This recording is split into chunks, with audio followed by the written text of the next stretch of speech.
You know, as we all know, it's 21 years ago, and a lot has happened. And as Staff Sergeant David spoke about, a whole lot really has happened in the last 21 months of our new administration, the Biden regime. And it grieves me that it was determined by that administration that our country had to take a left turn, in fact, a hairpin left turn from the course we were on. Growing weary of fighting this war on terror, Commander-in-Chief made a decision to not just pack up and go home, but just go home and don't bother to pack up. Leave the weapons of war, leave our allies, citizens, supporters behind, and return to the homeland. He, since that time, has decided that his war is going to be a war on fossil fuels.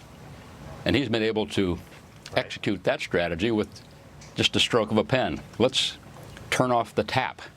Let's take the fuel from our growing and prosperous economy and transform it to the point where now we are begging for our, frankly, some of our enemies to please help us.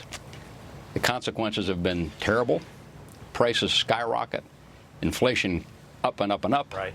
And it's not only a burden and a tax on the middle class.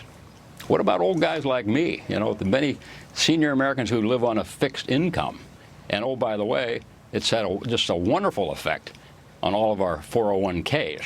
So President Biden is winning the war against fossil fuels, and it's costing all of us a lot.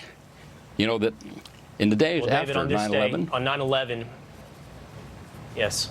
David, on this day, on 9/11, and you focus on actions, I appreciate you bringing it back to that. Actions can be judged from the administration, but also importantly today on an individual, and that individual is your son, and the actions he took. As we all look back on that, ask how we would have responded. Your son serves as an inspiration to us all. Those famous words, put into action.